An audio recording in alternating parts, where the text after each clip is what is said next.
Unfortunately, I don't have an audience for this invitational speech. Um, However, I thought it might be interesting to use this as an exercise to explore uh, a topic and to explore more than just one side of the topic. Um, while a good researcher would do that anyway, I think you would find that the majority of students will focus on the side of the argument that they agree with. They will look up one counter argument, and usually they'll look up a particularly bad counter argument so that way they can destroy it in their argument, paper, speech, what have you. Um, it's a tried and true method. I've done it myself, and it works like a charm. However, I thought since I would like to do a little bit more than the bare minimum for this one in particular, it might be interesting to explore these topics in maybe not their entirety, but broader than I would have in the first place. Um, so, what are we talking about today? Today we are talking about the Don't Say Gay bill, um, in quotations. And if you're unaware, essentially the Don't Say Gay bill is an attempt from the Conservative Party in Florida to prevent the use of um, LGBTQ terminology in classrooms. That is the broadest definition of it. And essentially, what the bill does is prevents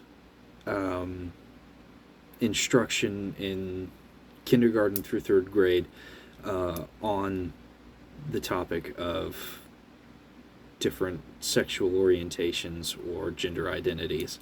And there's quite a bit of controversy around it, obviously.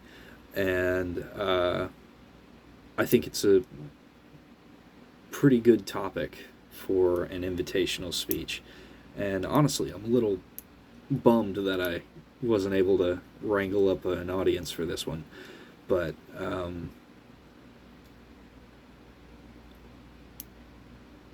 I think it's a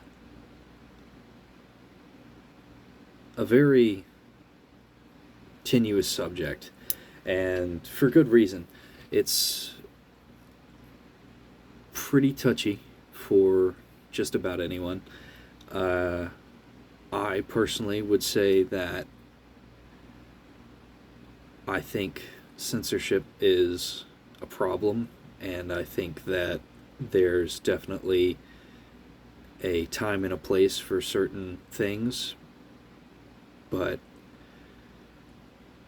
I think it's important to recognize that sexual orientation or gender identity is not an inherently sexual subject.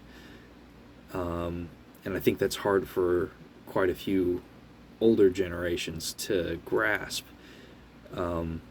Understanding that these identities and orientations are rooted more in the identity of an individual rather than their sexual desires. And to see it that way is extremely reductive. To assume that if a child, proclaims that they're gay, what you should be seeing is this child, expressing their identity, whereas some individuals might see this as some pornographic cry for attention. which isn't the case, and it's honestly quite disgusting that someone might think that of a child who has absolutely no idea what any of that is. And as I said, there's definitely a time and a place for these things to occur and be discussed.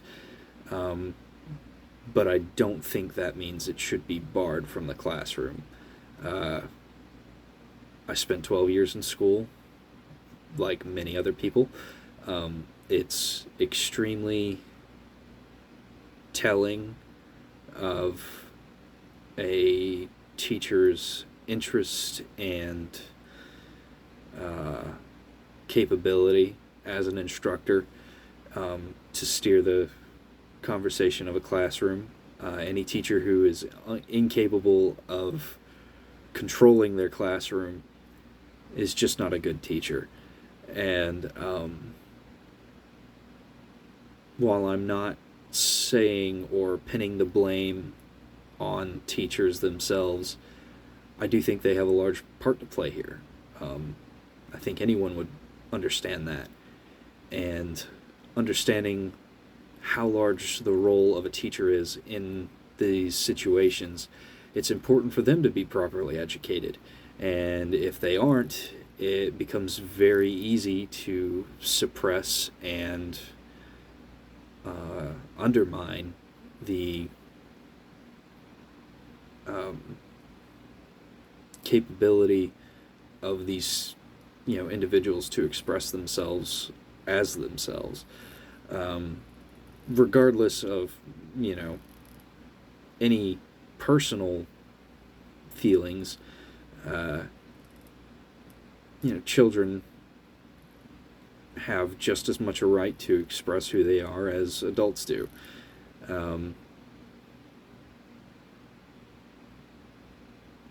And that's why I think it's very important to allow these discussions to be had in schools, because that is where you learn to be a person for the most part. That's where you learn to have discourse in a respectful manner. Some people learn that better than others, and some people teach it better than others. So, for a moment, now that we've reached about the 7-minute mark, for a moment, I'd like to explore another side of the argument, the other side of the argument, that would say, yes, there is a time and a place for that, but to include it in classrooms would be wrong. The common counter argument to allowing these discussions to be had in schools, the ones that support the Don't Say Gay bill, would say that these are entirely personal choices and they should have no place in the classroom. That's a fair point. I think that it's an extremely fair point, just as much as religion shouldn't be discussed in the classroom.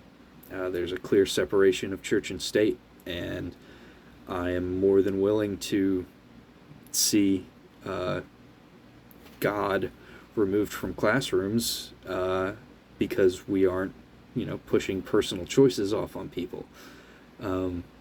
So you can see where this discussion gets extremely heated very quickly.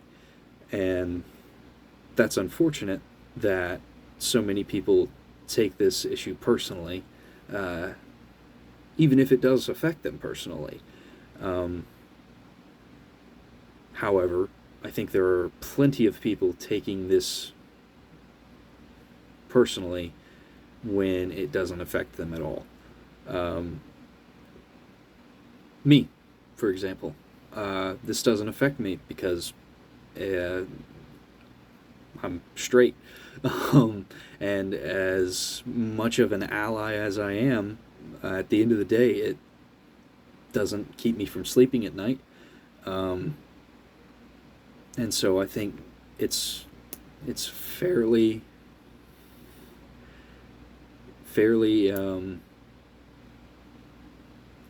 ambivalent at the end of the day. And unfortunately, I think it's mainly just people needing something to be angry at. But that's just a sign of the times.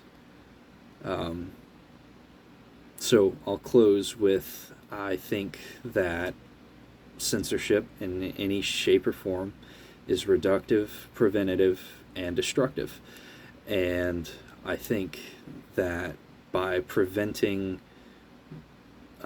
any expression, as long as it's safe and respectful, preventing any form of expression or demonstration of one's identity is only going to cause issues. And I hope we can do better. Thank you.